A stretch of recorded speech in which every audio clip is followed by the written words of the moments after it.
They didn't just kidnap your girlfriend this time, they killed her. So let's beat some thugs to death. It's Double Dragon 2: The Revenge.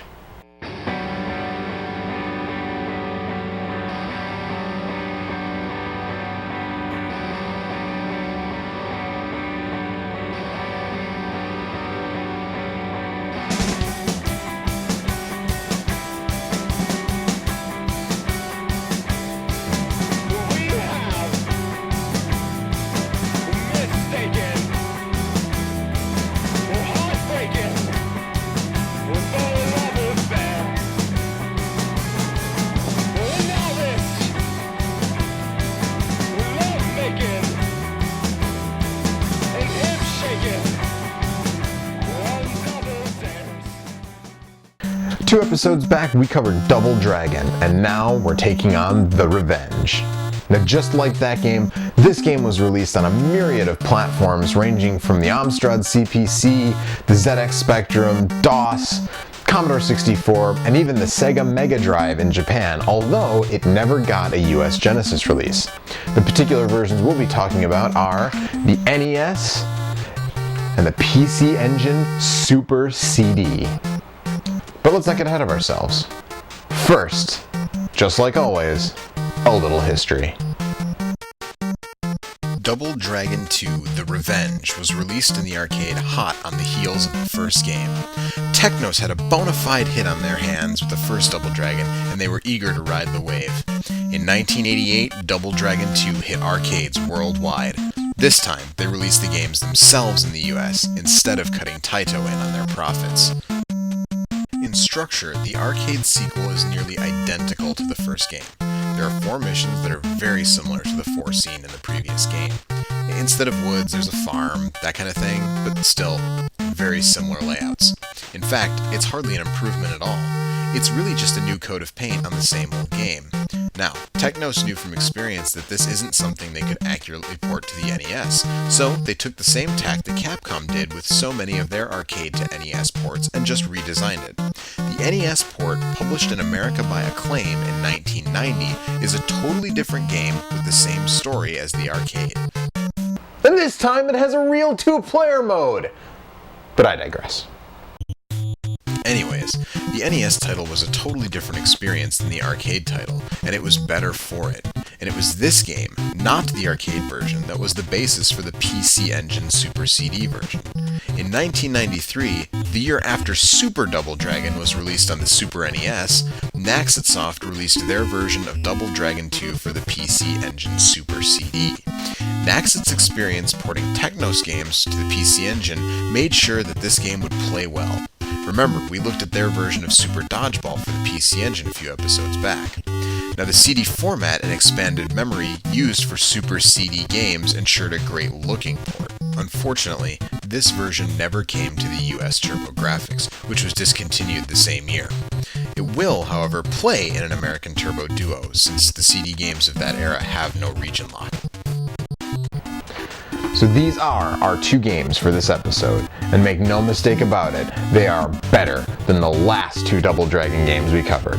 Now, I'm not saying the original Double Dragon for both the NES and the Master System aren't both fun, but these 2 improve on them in almost every way, from the graphics, to the weapons, to the moves, to the enemies, the level designs.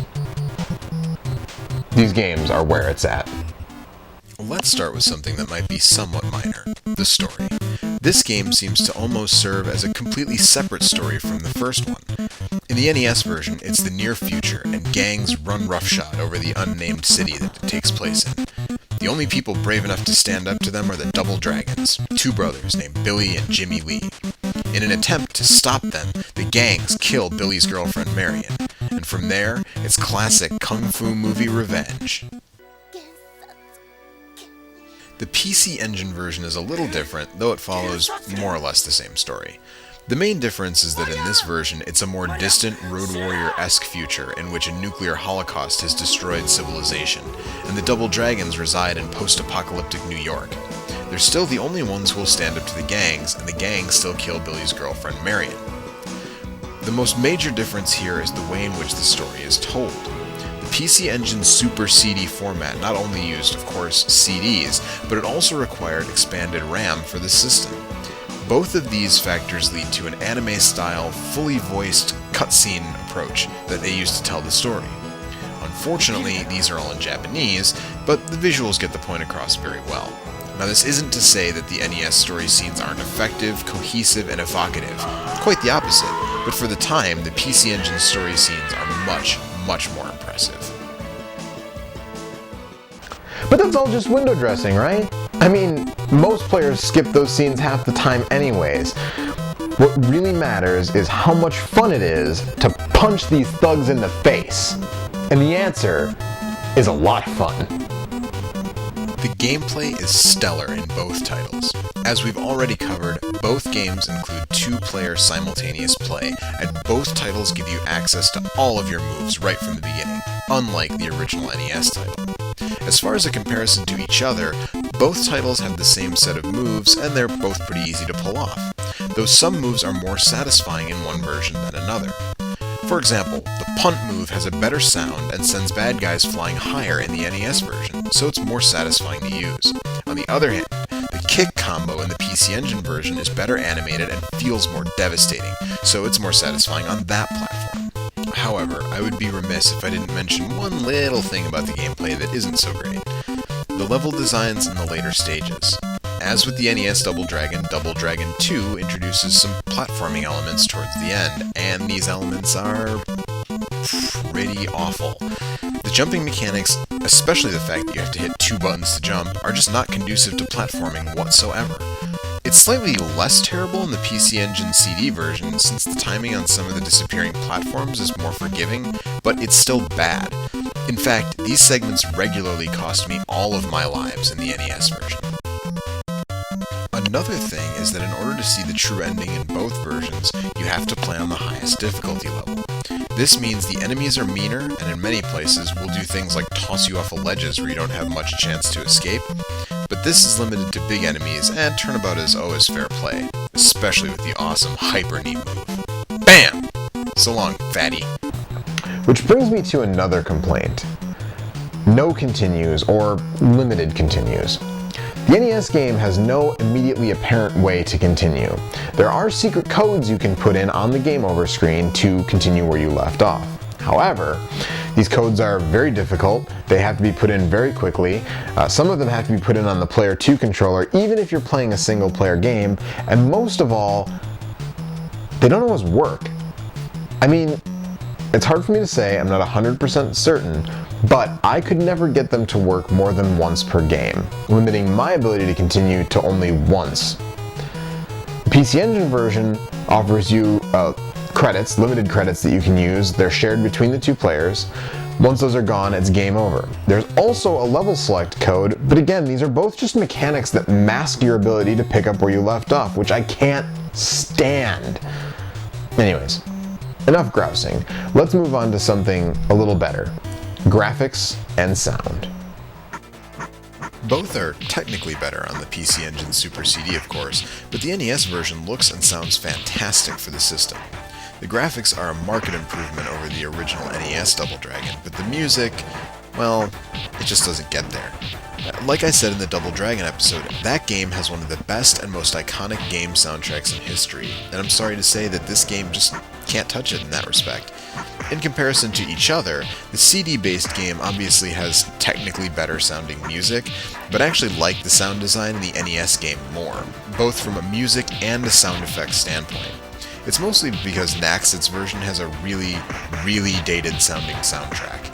It sounds like music from the early 90s, and not in a good way. Graphically, both games are great, but again, the PC Engine version obviously has the edge in this category. The brothers and the enemies have more frames of animation, the stages are more detailed, the weapons don't just disappear, and the enemy designs are more varied. Although I will say that I'm not entirely sure what I did to piss off the members of Blue Oyster Cult so badly that they want to beat me up. Anyways, let's take a side-by-side look and listen.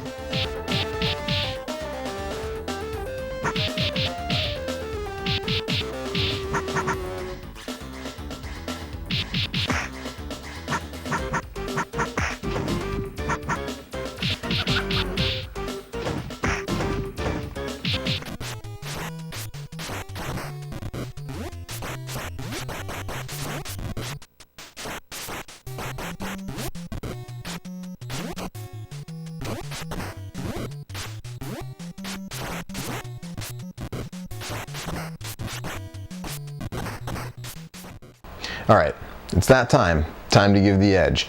Now this one's another toughie. But in the end, due to the superior technology, I have to go with the PC Engine Super CD version.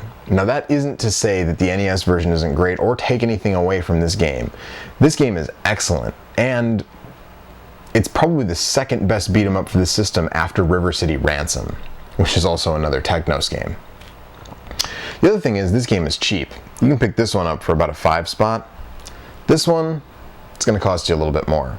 Now I got mine for about 50 bucks, but I was watching eBay, I was being very vigilant, and I knew I wanted a copy, so I waited and I looked and I jumped at the right time. As of this recording, the only versions that are up on eBay right now of this start at $130. So at that price, I could hardly blame you for just booting it up in an emulator. Alright, that's it. Another episode down. So make sure you check out onthestick.com for all of our other great content, podcasts, and videos. And see you next time.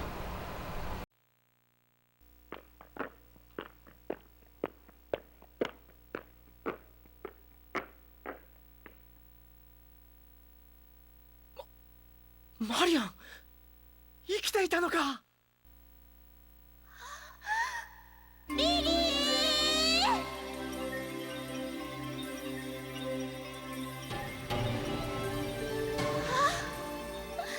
嬉しい。